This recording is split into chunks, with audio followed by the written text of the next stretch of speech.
didn't get any sleep that night. You didn't get into that REM sleep where you get the most rest, but you just kind of stay out there all night long.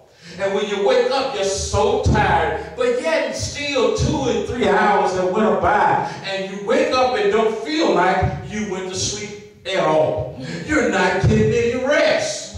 And a lot of times we get stressed out with family problems. We get stressed out with work, and now with closures of jobs. We get stressed out in the church because we say the church, all they want is money. And we get stressed out with all these things. And we don't, you get stressed out and we don't get rest. And after a while, our blood pressure goes up because of the stress that we have in our life. We're not sleeping well. We got too much on our mind, and we try to find other things to help us through. And it denotes being sleep, state of unconsciousness. It also defines, too, when you get rest, you stop wrestling in the spirit. We wrestle about a lot of things that we can't change. We're trying to make folk change. And here is an analogy that is very true.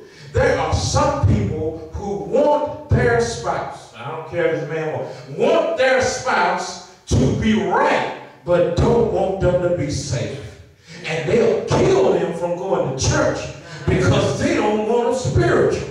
They want them morally right. But you got to have that fella morally right. You got to have that sister morally right, saved, spirit-filled, and she'll do you right.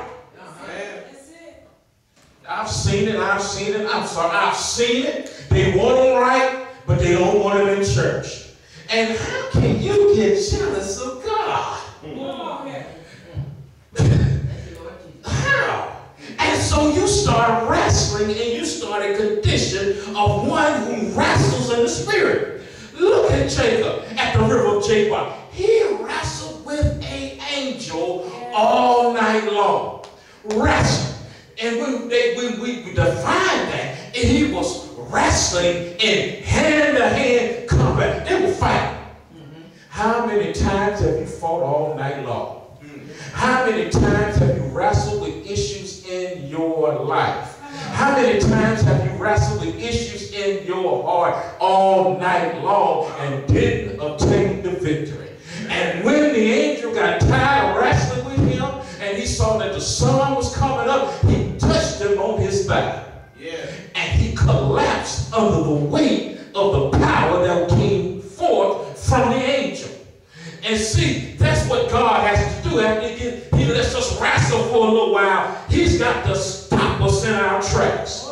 Wrestling with us because of our thoughts. Wrestling because we want to be disobedient. And so he stopped him. He gave him the victory. But he didn't walk away clean. He walked away with a limp. And it was a reminder of what he went through. And all of us have a testimony. Many times we look at the place of rest for our souls, but we seek out that place in the wrong places. We put it in people. We put it in places. We put little markers down in our life and say, when I lived here was the best time was in my life. I never had, when I worked here, it was the best I ever felt. And we try to find it in people. And we're restless in the spirit. We're walking around and when I was in the army, we went out into the field and they call it 50% security. That means you slept an hour and you was up an hour. Sleep an hour, up an hour. You can imagine by 3 or 4 days that you were sleep deprived. And when you walked around, you did your duty. But you were always trying to find somewhere to close your eyes. But when it's 30 degrees outside, and every time you go to sleep, somebody's waking you up. But that's how some people's lives are. Every time they close their eyes, some other problem break out, and it arouses them again. And then when they get deep into it, they are walking around like we were, like mamas. That's how we were, walking around like mummies. And then we had to walk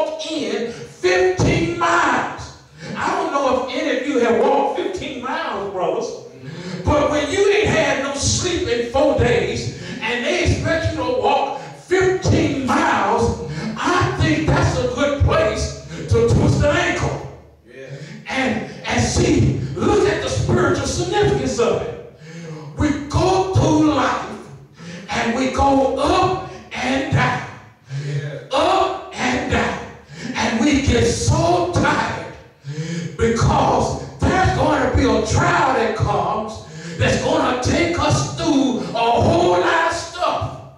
And we're already tired and we can't find no rest. Well, the first thing we do, we get mad at life. I'm going to leave him, I'm going to leave her. The second thing we do, we become generally unfriendly to everybody else. We take it out on the dog. We take it out on co-workers because we are going through. And we try to talk to people that we believe that can help us, and they can't help us. And then we wonder why. Why did I talk to you anyway? Am I talking to somebody? We live our lives tired because there is no resting place to lay our heads.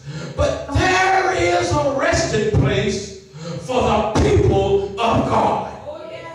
Some people try to rest themselves in marijuana, rest themselves in crack, rest themselves in alcohol, rest themselves in lascivious living, resting themselves in all kinds of stuff.